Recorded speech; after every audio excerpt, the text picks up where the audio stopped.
Good afternoon, everybody, and I wish you a very good day.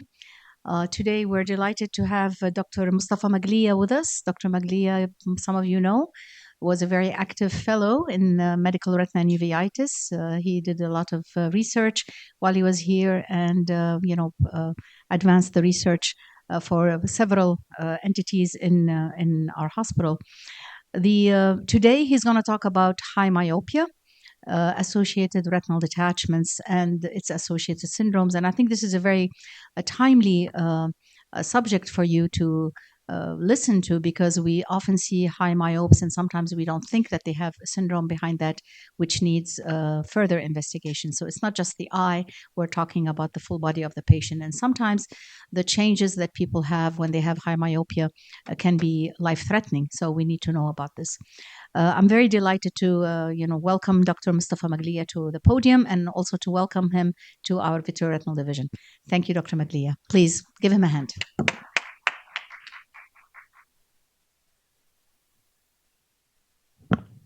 Assalamu alaikum. Alhamdulillah, sallallahu ala rasulillah. Thank you, Dr. Sousan. I don't think that I would get a better compliment and a better introduction to the lecture, because I think the take-home message is already delivered by Dr. Sousan to you. So this talk, I planned it to be okay. The talk is going to be an interactive one. Okay. So who is a resident here, senior or junior? Do we have residents? Okay, sure. I need a volunteer here, just a station for like an oral exam. Okay. We have we are not testing anybody. Okay, just we are discussing what we know with each other. 22-year-old male patient with minus 15 diopters refraction is referred to the retina clinic as he is considered for an ICL in both eyes. Who has faced this scenario? Did you have retinal rotation, guys? Did you have retinal rotation, guys? Did you attend any retina clinics? The residents? Hello? Okay, so how have you faced this situation that a high myope was referred by anterior segment for possible ICL or no? Okay, so well, I assure you that at least 20% of the practice of the clinics that we have is high myope patients. Okay, that are referred from anterior segment for possible ICL or so on. So what do you do? What do you do for these cases? That there is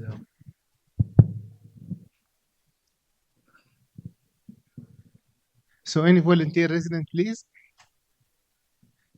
Okay.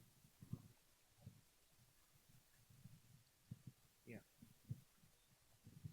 We'll start with the history. We'll ask about age, gender, then we will go for personal history, specifically for myopia or retinal detachment, any previous ocular surgery, any trauma to the eye, and then we will proceed with for how long was his refraction that much? Was it since birth or after he underwent any surgery? And then we will go on for the examination. Excellent. So yeah, this is all important information to get it. So next, how you approach the examination after you finish the history? We'll start with our vitals, the VA, the IOB, extraocular motility, pupil reactivity, and then we will go for slit lamp examination. Okay. Before slit lamp examination, we will try to look for any dysmorphic feature in revealing a syndromatic patient, and we will then proceed with our slit lamp examination, the anterior segment. Then what's your name, Doctor? Dr. Aisha Aidan. You should consider retina, huh? You are excellent. So the evaluation of the patient starts since the coming of the patient. When he enters the clinic, you see how is he walking. You see if there is any dysmorphic features. Okay, like what? For example, the flat mid face. After you examine him, the high arc palate. the ratio of the lower limbs to upper limbs to lower limbs. These are all important points of evaluation before you start with the patient. Okay, after that you take history, you cover that very well. After that you go to the examination. Okay, so the approach of the examination, how you approach the examination? So again, VA, IOP, pupil Okay. reactivity, Okay. extraocular motility, then slit lamp examination, telar Okay. segment exam, looking for any abnormalities. Then we will go for the lens status, is the patient pseudophakic or phakic, and then after that, dilated fundus exam. So excellent. Okay, we have to look at the cornea. Okay, we see if there is a flat cornea, keratoconus. This is very important. The lens status. Okay, is there cataract or no? Is there lens subluxation or no? Before we jump to the fundus examination, I know that sometimes with the busy clinic and you are just focused to see whether there is any break or something in the peripheral retina, but no, the evaluation of the patient should be really like that. So what is the definition of an RRD? RRD is separation of the neurosensory retina from the underlying RPE in the presence of a full thickness retinal break. Okay, break, separation of the neurosensory retina from the RPE. So the pathogenesis of the RRD, vitreous is gel-like structure consisting of highly hydrated extracellular matrix, 90%, 98% of water. Type 2 collagen accounts for the 60 to 75% of the this extracellular matrix. Okay, and this is important when we go to the syndromes. During life, posterior vitreous detachment occurs due to vitreous liquefaction. In the pathogenesis of RRD, liquefied vitreous pockets lead to currents in the vitreous cavity and dynamic traction at locations with vitreoretinal adhesions. If the vitreous traction overcomes the tensile strength of the neuroretina, the retinal break will occur. So, Stickler syndrome. How many have faced the Stickler syndrome? Okay, so in 1965, a pediatrician, okay, he was a pediatrician, Gunnar Stickler, described a hereditary arthro-ophthalmopathy. Okay, so it's joints and ophthalmic diseases that later became known as Stickler syndrome. Stickler syndrome risk factors: RRD with family history, infants with congenital myopia and deafness, infants with Pierre-Robin sequence, or cleft palate. Okay, all these are systemic features of the Stickler syndrome. It's a hereditary connective tissue disorder that consists of a spectrum of phenotypes, all associated with pathogenic variants in these genes, okay, which encode the collagen. Okay, we have the gene and we have the protein. The protein which is affected here is the collagen, COL2A1 and so on. Okay, these are the genes which are affected in Stickler syndrome. So these are the some of the facial features: the flat mid face, what we see here. Can you describe? Can we move the microphone to another resident, please, to describe what we are seeing in the retina? Any other resident, please? Who is the resident here with us? Okay, doctor. Can we move the mic?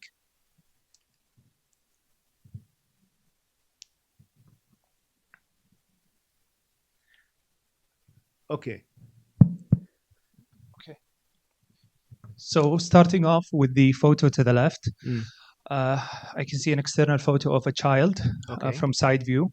What I'm seeing is what seems to be a flat mid-face with micrognathia. Yes. I need the child to open his mouth to see the other features of Pierre-Robinson sequence, which is the glossotosis and the high arced palate. Yes.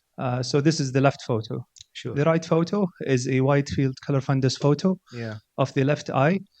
showing a clear view and what seems to be a villus retinal detachment from approximately 11 o'clock up till maybe 5 o'clock.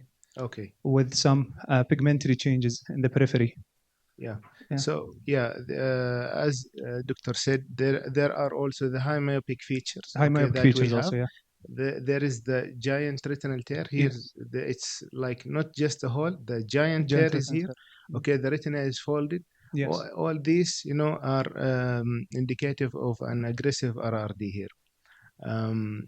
Okay.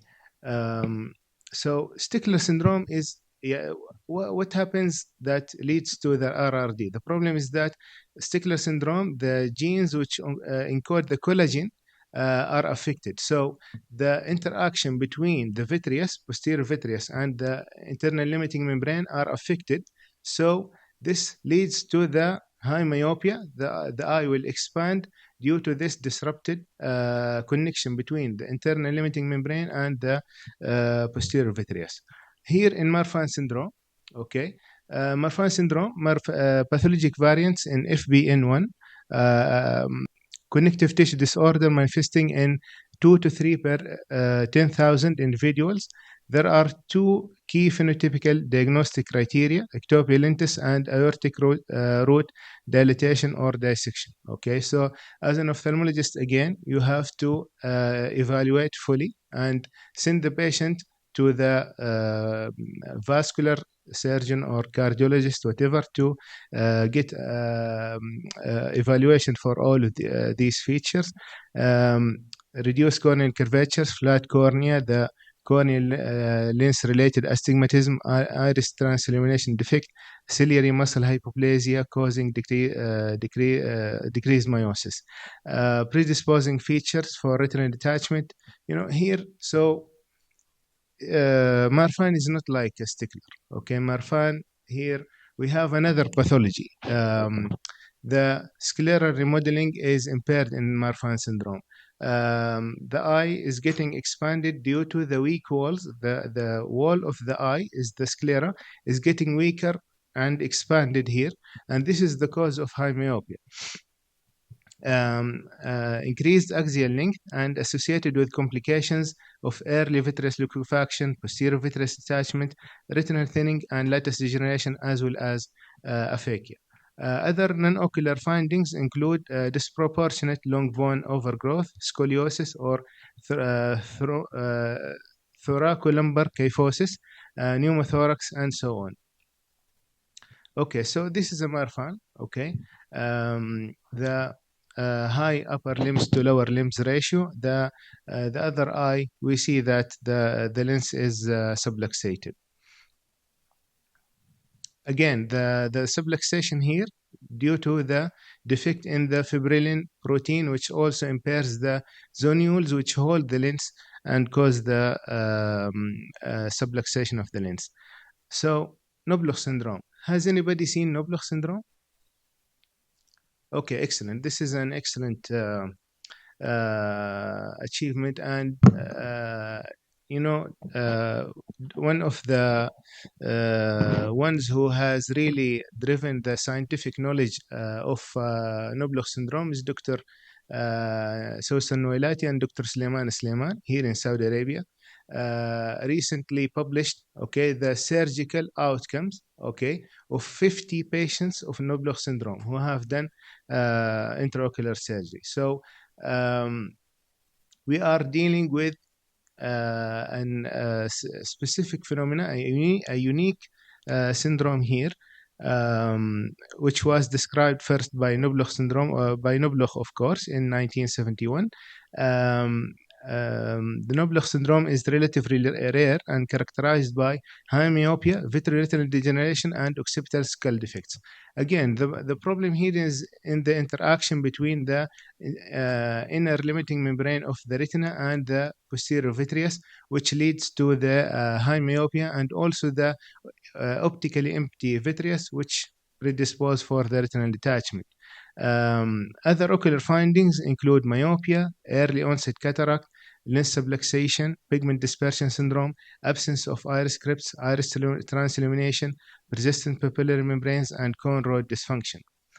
So this paper was written by Dr. Arif Khan, one of the most accurately describing the Knobloch syndrome, high myopic features. Showing it is shown here the choroidal vessels, loss of peripapillary cone, the high myopic features, showing the choroidal vessels, also chorioretinal atrophies, and the vitreoretinal degeneration. So, familial exudative vitreoretinopathy. This one is like loss of the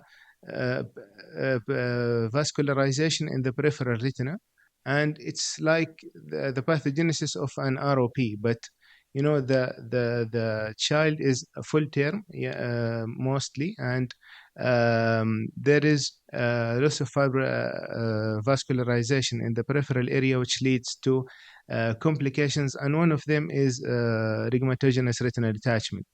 Recently, few genes have been shown to be associated with this syndrome, like LRP5 and so on. The diagnosis is based on the presence of, as we said, avascular peripheral retina in at least one eye of any age are born full term. In case of prematurity, also we have to exclude the ROP in these cases. Retinal detachment develop in 21 to 64% of fever patients, which can be tractional, exudative, or rhegmatogenous.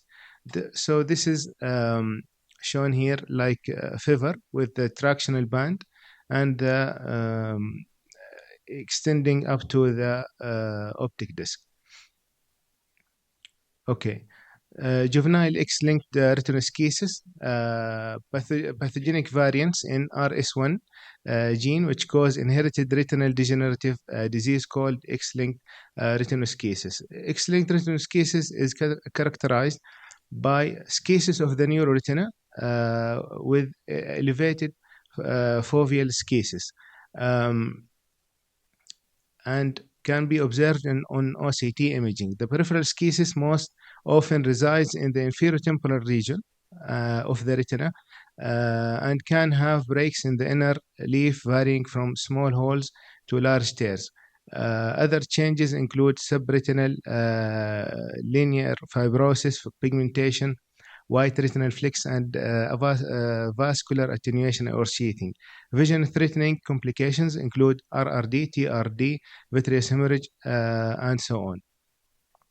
So here, how you describe the fundus photo? Anybody can describe the fundus photo? Is it normal? Normal for you? Anyone can volunteer to describe the fundus photo here?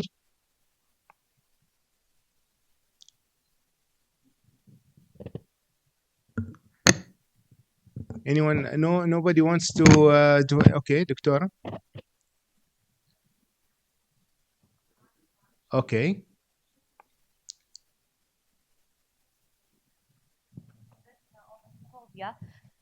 Yeah. With yellowish strands in a petalode shape, if I might say.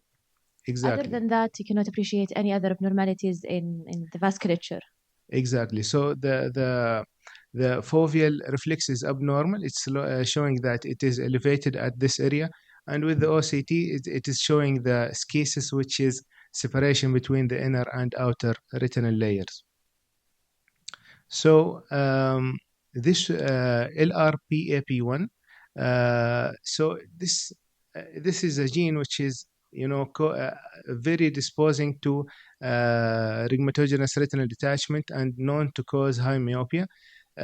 Patients with LRPP1 were well described by Dr. Arif Khan here in Kekish, and we have found that there is a very high risk of RRD in these patients that at the mean age of like 10 years in these patients. And the high myopia is really, really high. The axial length can reach up to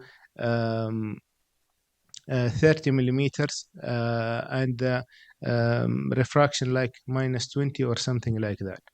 So yeah, this gene is very disposing to, again, you when you see these pictures, you think that this patient could be a Stickler syndrome or Marfan or whatever, but no, it has specific role in which leads to the high myopia.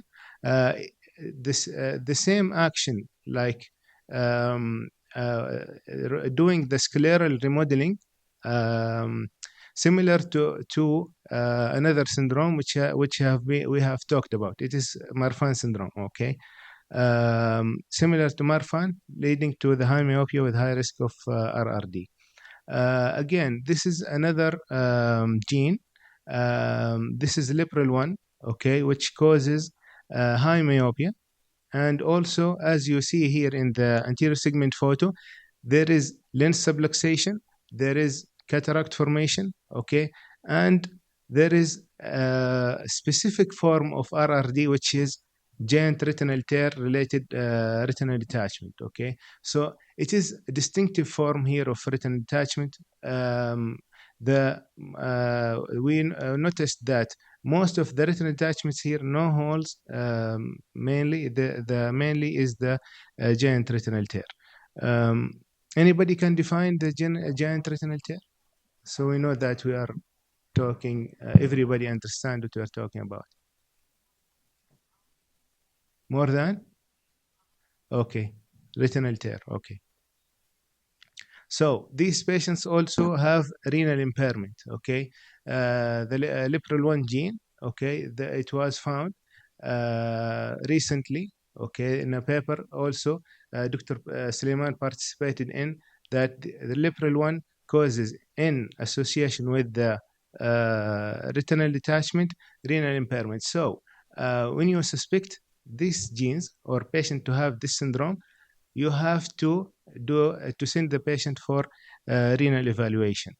And finally, the Pearson syndrome. Pearson syndrome was first described by Pearson in 1963 as a syndrome of combination of meiosis and congenital nephrotic syndrome.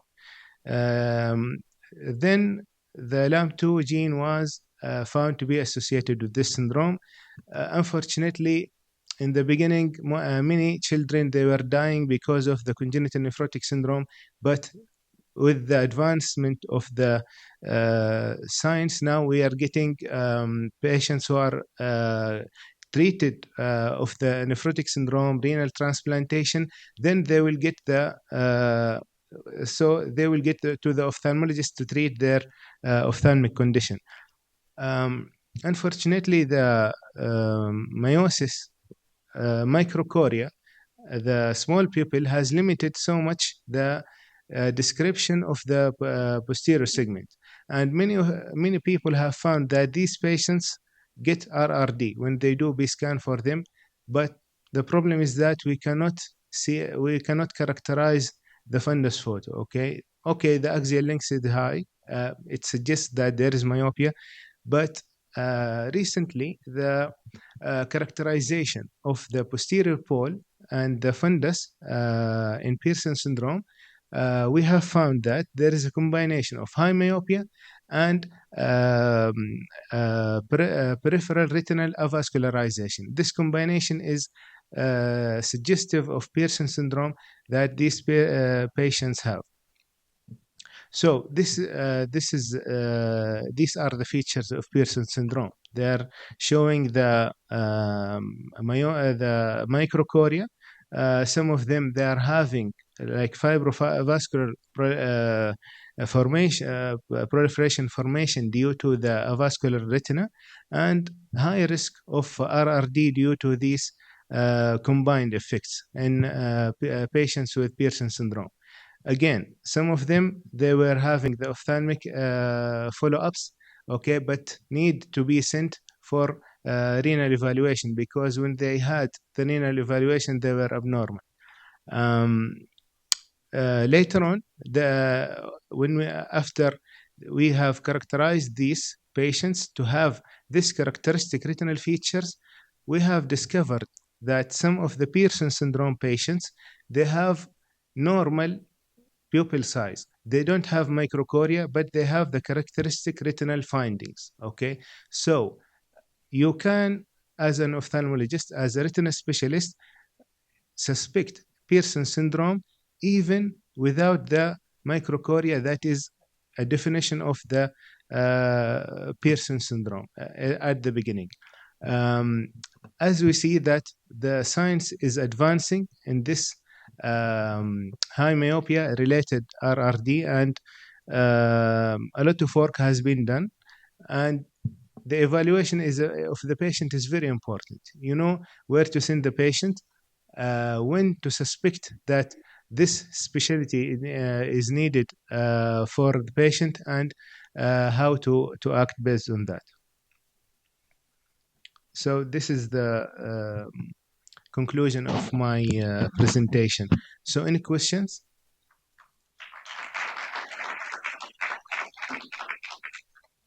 Any questions? Okay, تفضل دكتور.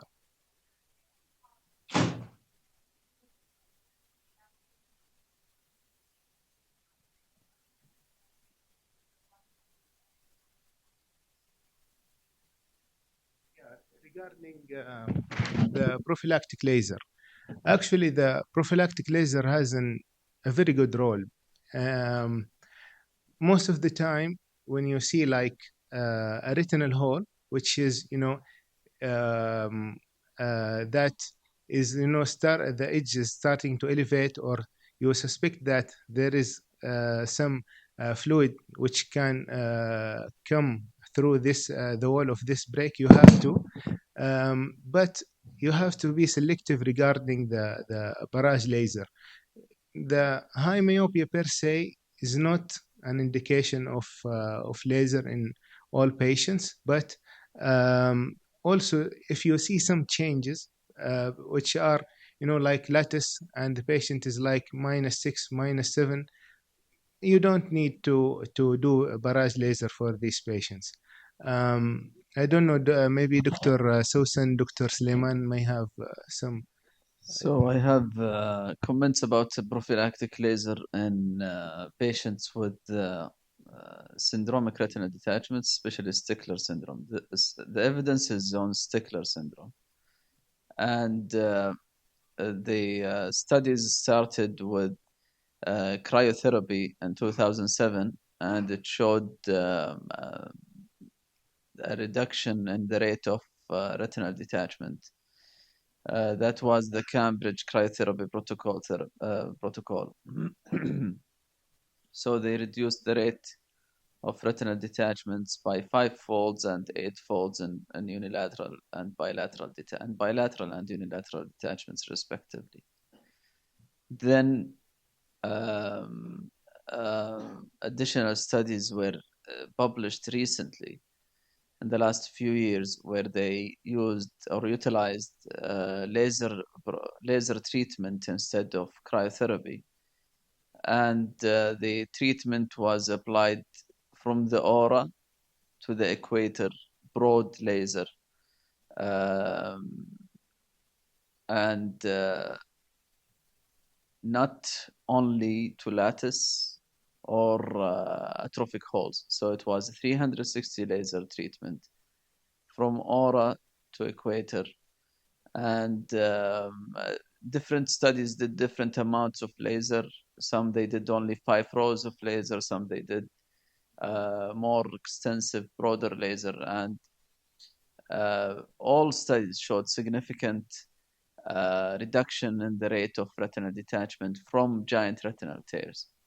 Now the question comes: is this applicable to other forms of retinal other syndromes? I think you can apply it to Liberal 1, because Liberal 1 is also known to have giant retinal tear detachments, and if you create a second aura by broad laser, you reduce that risk. In no block syndrome, they have high rate of retinal detachment, and possibly it is applicable to do laser retinopexy similar to what is done in Stickler syndrome and include the lattice and the atrophic holes that you see. However, this will not reduce the rate of macular hole retinal detachment, which was found to be in 1/3 of patients. I have a comment about just terminology. I think the more accurate term is microchoria instead of meiosis. Maybe meiosis is well understood by but microchoria is a more accurate term. This one, it is the one. It is the one, microchoria. Thank you, Dr. Suleiman. Thank you, Dr. Magliyah. Very nice. I want to stress one thing is that when you see children with high myopia, it is important to keep them, to keep following them up, because oftentimes this myopia grows, their eye grows, and when they have retinal detachments, they may not tell the parents that they have retinal detachments. So it's not like an adult that you educate, if you see flashes, floaters, whatever, you come back immediately. So children don't have the tendency to say that immediately. So it is very important to educate the parents and the child, and also to keep the child under observation, so not to discharge him or her immediately. Dr. Magliyah, I enjoyed your talk. I was wondering if you can give us some pearls, some take-home messages about the features of each high myopia that makes you think of one or the other diagnosis. I'm talking about fundus features and not the systemic features, if you don't mind. So as a recap for everybody who's listening, and I know that the audience has increased in size. Thank you, Dr. Sosan. So, in general, the fundus photos are, like you have to check even for the high myopia feature. Is there the peripapillary cone? Is for example, this goes with like LRPAP1 and so on. The loss of peripapillary cone, this one goes with Lepril 1 and others. The giant retinal tear also suggests that this could be a Stickler syndrome, could be a Lepril 1. And, based on other things that you see, for example, if you see the subluxated lens and others, you suspect Lepril 1, so you send to the nephrologist colleague. If you see like the high myopia combined with the peripheral retinal ischemia features, this suggestive of Pearson syndrome, and you as an ophthalmologist, you should also send to your nephrologist colleague, as we have discussed earlier, even in the absence of microchoria, which is part of the definition of the Pearson syndrome. Other features of Marfan, Stickler, are very important and suggestive to document. As we said, from the coming of the patient entering the clinic, you have to assess his walking, his hearing, and his facial features, everything before even you start examining him. So this is the take-home messages. To evaluate the patient as a whole, as a physician, complete physician and ophthalmologist, then you, before going to examine the retina. Any other questions? Okay. In terms of surgical management of such patients, is there a difference when you see a syndromic patient with an RRD in terms of like vitrectomy alone versus vitbuccal with success rate or in? Okay, thank you very much. So this is the playground of Dr. Suleiman, and he is the one, he will answer it very well. So now let's talk about giant retinal tears in kids. So recent studies have shown that combination of buccal and vitrectomy are superior to buccal alone in kids in less than 18 years compared to adults.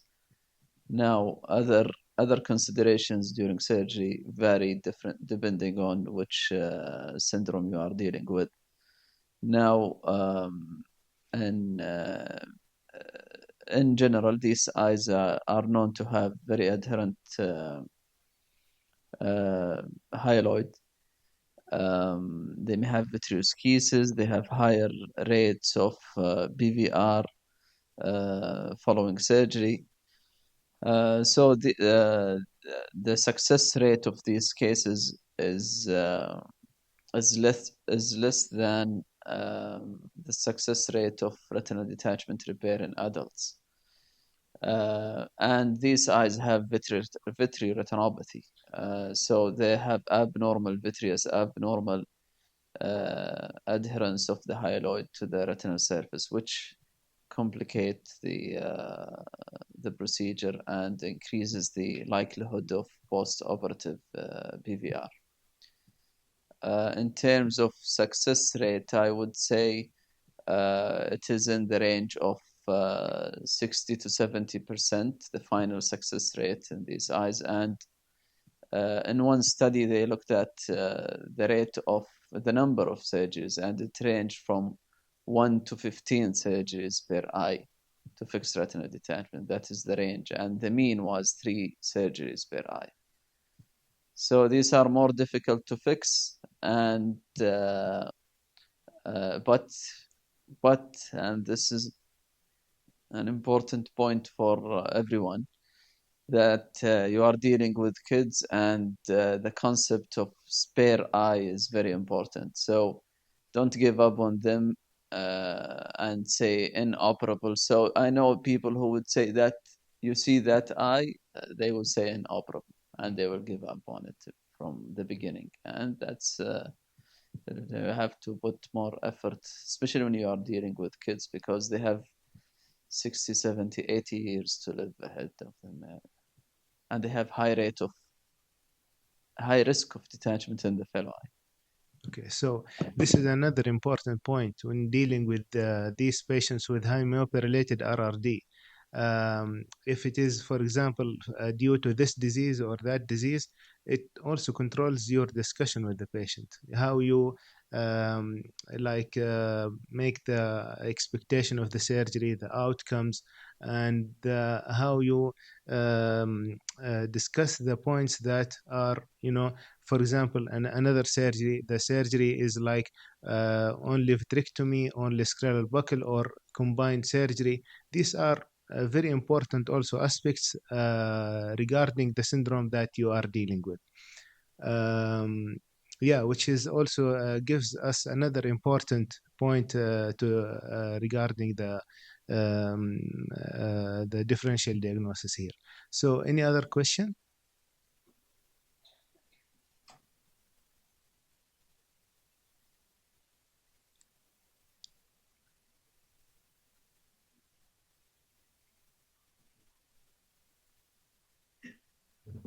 Thank you for the next.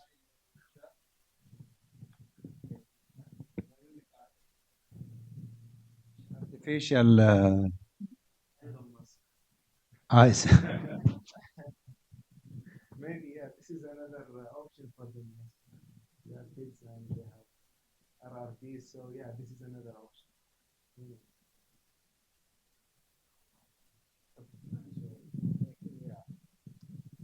For the sake of the further education for the fellows and residents, I think you should highlight the importance feature of the family history of retinal detachment, what you have to consider to laser the other eye or laser here. So to have a first line, can you elaborate a little more into that, please? So this is a very important aspect that we have to ask about the family history, about to see the brothers and sisters of these patients. In some of all or most of our papers here, they were like families. We had brothers, we have what we call nephews, we had relatives. So very important to get the family history correct. Even, like when you see, sometimes it's from the same tribe. So you have to ask very well about the family history of high myopia or retinal detachments in these patients. Thank you, Doctor.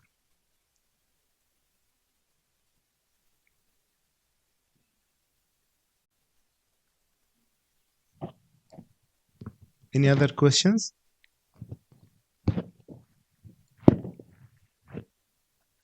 So we will talk about a very important ancillary test in ophthalmology and diagnostic tool that has improved the ophthalmology practice in a giant way, which is the optical coherence tomography. Yeah. So optical coherence tomography (OCT) is a non-invasive diagnostic technique that renders an in vivo cross-section view of the retina of the retina. The in vivo means the eye of the patient. We get live photo of the retinal layers that we are intending to examine. OCT utilizes the concept known as interferometry to create cross-sectional map of the retina. So it is an evolution. The OCT started as time domain system, which acquires like 400 A scans. What is A scan? A scan measures like the duration between two points in the eye. 400 signals are sent and then get back to the machine, which then after that it reads the retina using 6 radial slices oriented 3 degrees apart. So 6 slices, and they are 30 degrees away from each other, 30 degrees. Because the slices are 30 degrees apart, care must be taken to avoid missing pathology between the slices. So sometimes we get like pathology like hard exudate or macular edema between these slices, and unfortunately it cannot be shown in the time domain. After that, the spectral domain technology, on the other hand, approximately so more signals are sent here, like 20,000 to 40,000 A scans per second to get more description of the retina and minimize the chance of missing any lesion of the retina. Swift source technology, which is the most recent, uses a wavelength sweeping laser and dual balanced phototransductor, allowing for faster acquisition speeds of 100,000 to 400,000 A scans per second. The technology uses longer wavelengths than the time domain and spectral domain OCT.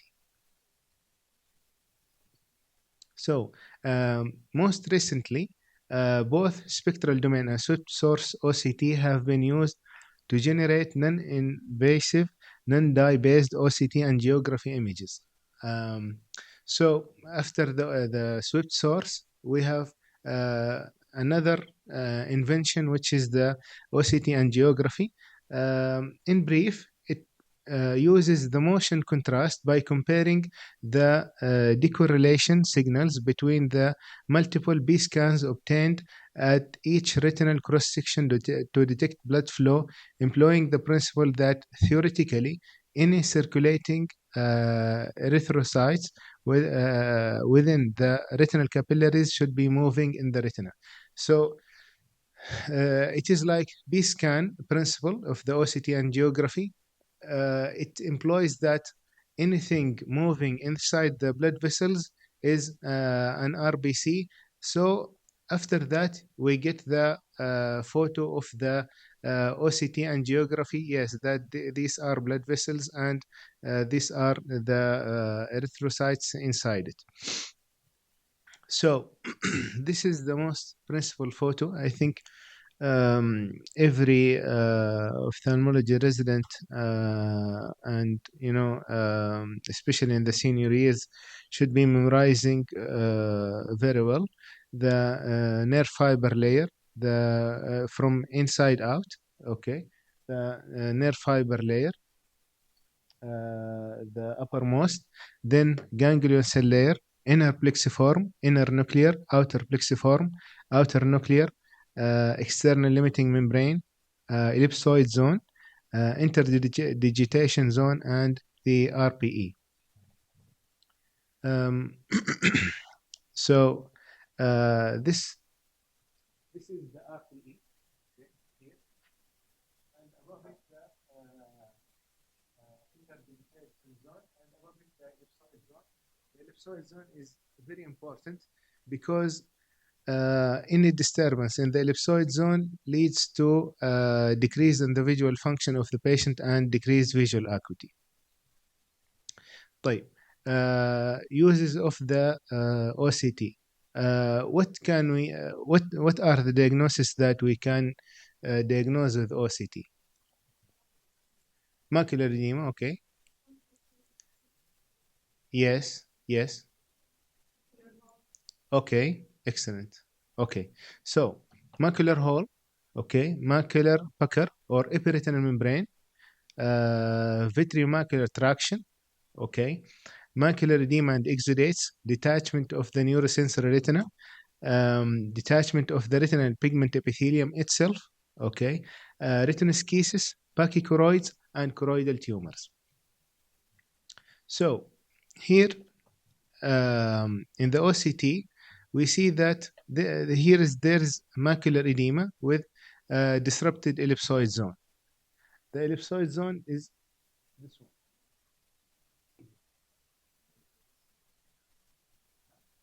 Macular what?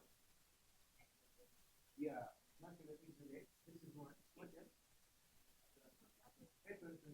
Two, and macular edema. So we can appreciate different pathologies on the same eye.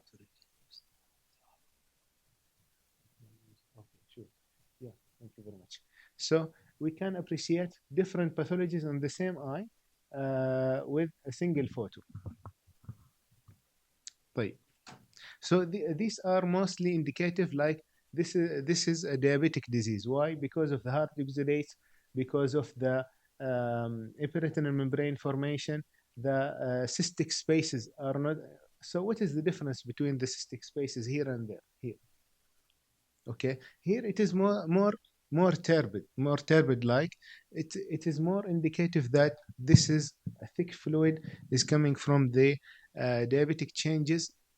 Here you can guess that it could be diabetic, of course, and could be also an inflammatory macular edema.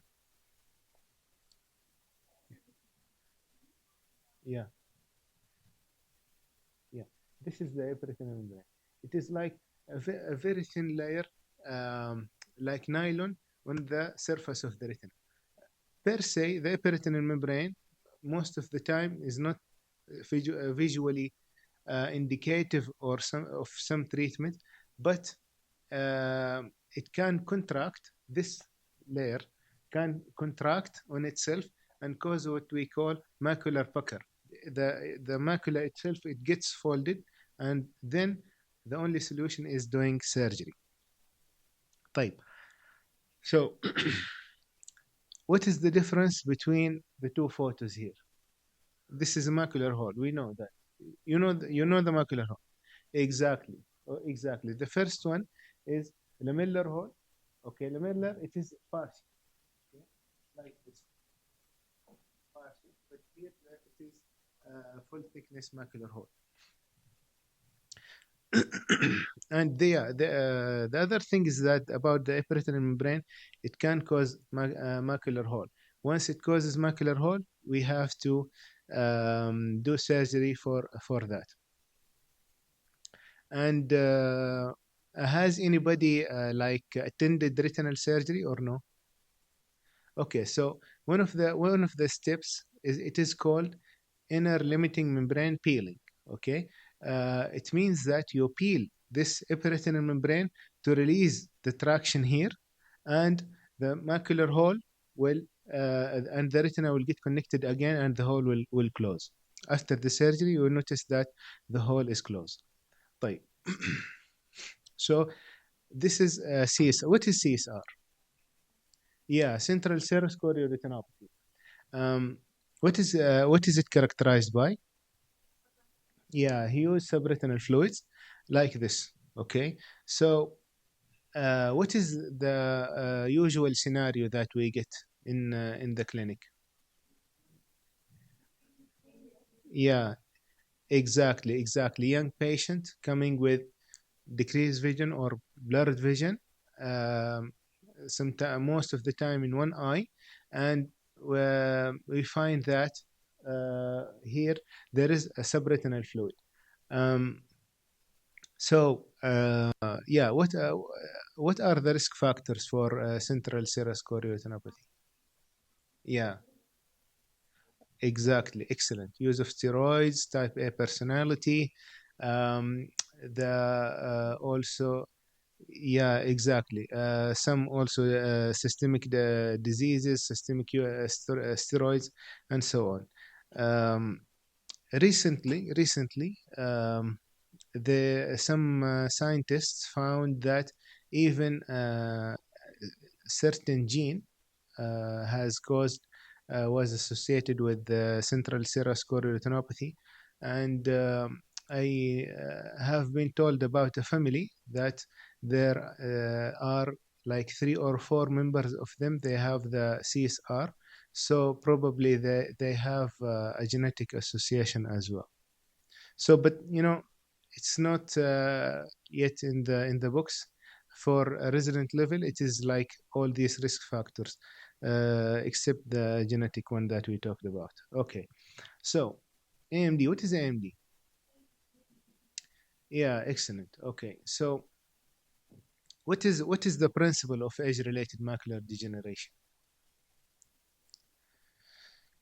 So simply, the retina and like mostly they are old people. The retina is getting thinner and thinner, and with aging, the problem is that the thinnest part of the retina is at the fovea, and the macular area also as well. The vessels which are below the retina, they invade, okay, the retinal layers, and cause this is a wet AMD. But in the dry, there are disruptions of the RPE. The RPE, which protects the retina from the choroidal vessels which are below the retina, are getting disturbed. After that, we get to the wet AMD with the blood vessels invading the macula and causing like the fluids and hemorrhages and so on. So, what is the treatment of the AMD? Yeah, this is for the dry. For the wet? For the wet, what? Injections. Okay, what are the types of injections, Lucentis, Eylea, okay, very good. And Avastin, okay. طيب. So, here is another pathology. Okay, so this is called foveoschisis.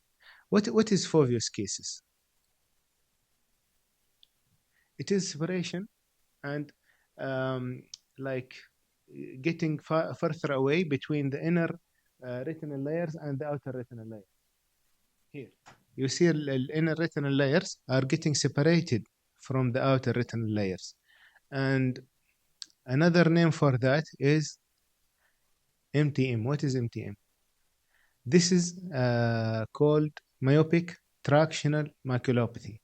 What does it mean? So here it is mostly in myopic patients. The problem is that we have the outer wall of the eye and the retina. And sometimes with the high myopia, the outer wall of the eye is weaker. It's getting expanded. So like the retina is like this, trying to cover, but the problem is with the expansion of the outer retinal layers and the outer wall, it causes that the retina cannot catch up with it, so the separation and foveoschisis happens. And this is mostly in, as we said, in high myopia. Yeah.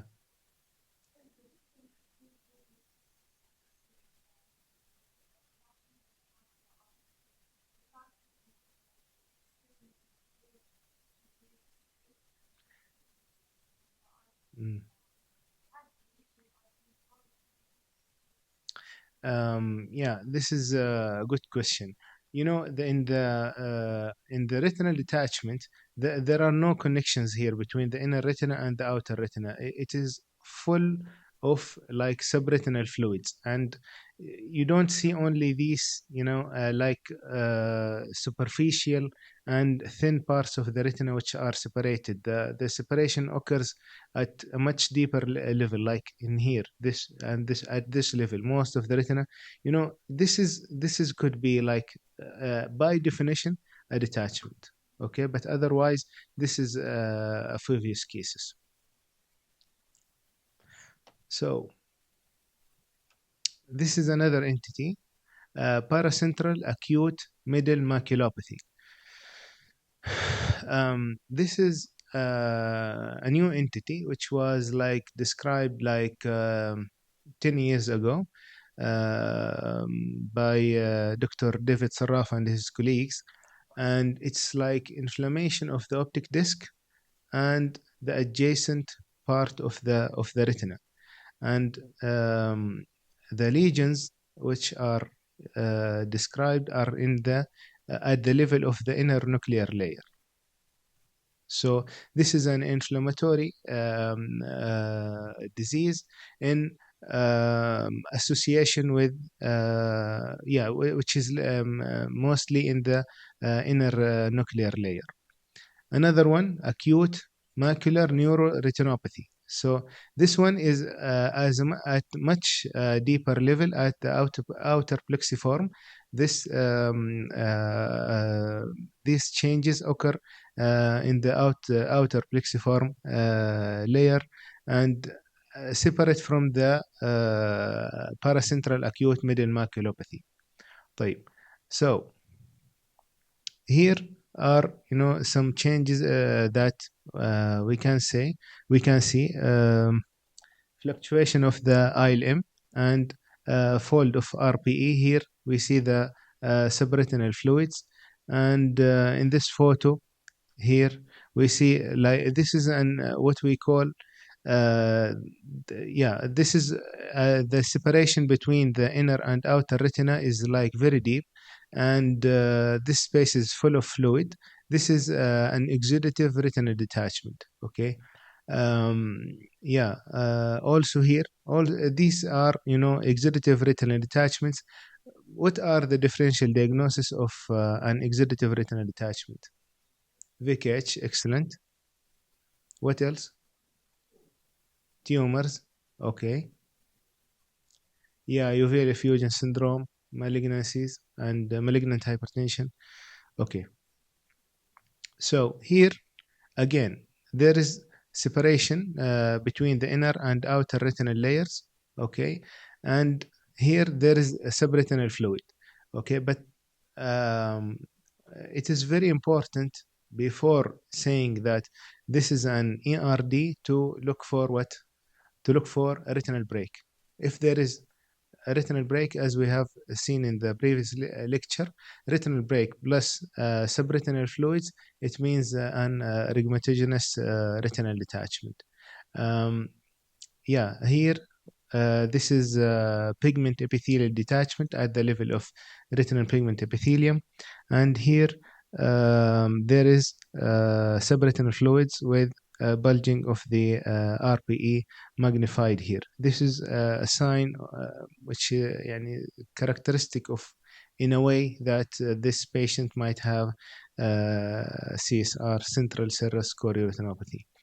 And these all these pictures under the exudative retinal detachment, but in variable presentations. Okay, thank you very much.